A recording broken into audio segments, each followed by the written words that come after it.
TexCom's a C corporation registered in the state of Texas. We are a public company. Our stock is traded over the counter on the symbol TEXC. And the question is, what do we do? I'll also pass through a standard statement. We have investments in two subsidiary companies. On the left of the screen, you see MB Environmental Services. This is a provider of environmental services to the exploration and production segment of the oil and gas industry. Specifically, what we do in that company is dispose of waste materials that are generated by exploration and production activities, and I'll talk to you about what that is. Most of my, in fact, almost all of my discussion today will be about that company on the left side. The other subsidiary company on the right has been a developmental stage company for several years. It's also an environmental disposal, but a different class. This is permits that are issued by the Environmental Agency to dispose of non-hazardous industrial wastewater. And these two operations are mutually exclusive by permits from the state agencies. We only own 20% of the development company. We have an equity partner who's obligated to fund the continuing development. One last piece of news about that business: we've been waiting for a long time for our permits to be issued. It takes a long time through the TCEQ to get those issued. We had some public resistance, but we've overcome it, and on January 26th, the commissioners of the TCEQ voted to award the permit to us. So now we've got a piece of property and a disposal well, and we've got a job ahead of us to build a surface facility and get that into business. What does the environmental services, MB Environmental Services Company, do for the oil and gas industry? Those of you who are familiar with that industry know that waste materials are generated. Historically, fall into two general categories. When a well is being drilled, the waste coming out of it is called drilling waste. It consists of rock tailings, drilling mud, salt water, a mixture of solids and salt water. The other material that comes out on a prolonged period is called produced water, and it's brine or salt water that comes out of the natural formation along with oil and gas. And the older the well gets, the greater the amount of water that's produced and the lesser amount of hydrocarbon. There are a lot of people in that business. It's been around almost as long as the exploration and production industry has been operating here. Things have changed compared to the first half of the last century to the second half, mostly in terms of environmental regulations and the way things are done. But it's an old industry. Well, what's so exciting about that? Why is that a growth opportunity for a new young company like ours? There are thousands of people in the business of disposing of saltwater disposal, including the oil and gas companies themselves in their own drilling fields. There are lesser number of companies, but still a significant number that are in the business of disposing of drilling waste by one means or another, processing that mixture of solids and liquids. A lot of people in the business, very low technology threshold, low capital requirements, very little barrier to entry. Why is that going to serve as a platform for our little TexCom to grow into something significant? And it's what you see on the bottom of the slide. Things that are much more recent in terms of needs and requirements of the E&P operators. The first one is what George mentioned, naturally occurring radioactive material. I'll talk about what that is in a moment. But there is an industry awareness now of the existence of this material and the need to dispose of it. The second category you see on the bottom is frack water. I'm sure all of you are following what's going on in the press and in the industry with fracturing of oil shale. There are now several regions around the country that are doing this, a lot of publicity about it. The water that's used is very significant. Britt, I think about 160,000 barrels of frack water are used for each well.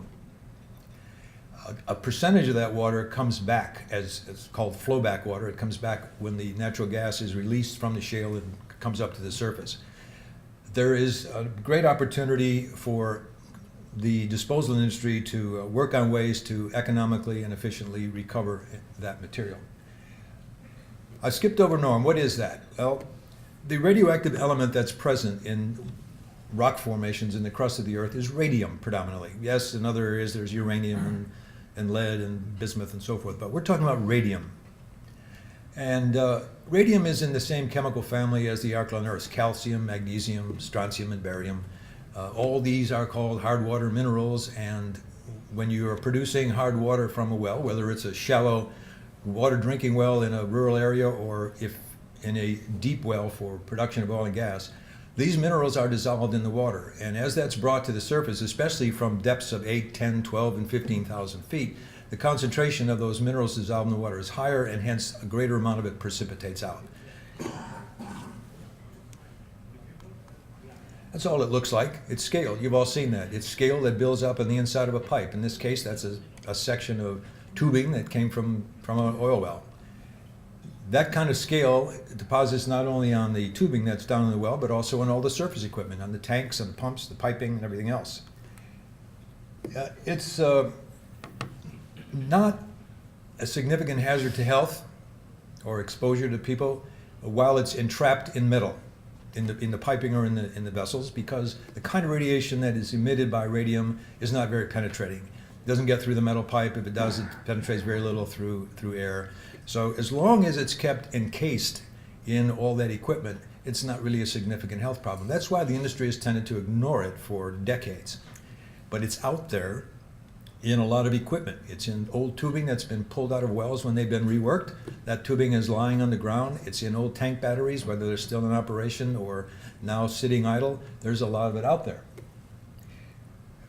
Once, however, one attempts to remove that scale by physically scraping it out, then there is a risk to the environment and to human health, because if that scale dries and becomes powdery and becomes airborne, then it can be inhaled.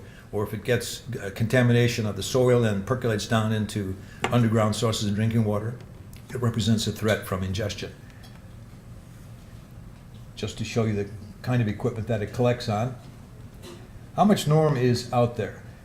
We rely in our work and our projections on a study that was done 15 years ago, 16 years now, by the Argonne National Laboratory in conjunction with the API. I don't have the API's name on here, but the Argonne Labs surveyed all members of the API, had a very large response to it, and based on the data collected, they projected that there's over 10 million barrels of this solid scale sitting around encased in equipment. And as I mentioned before, some of the equipment's still in use, some of it's not.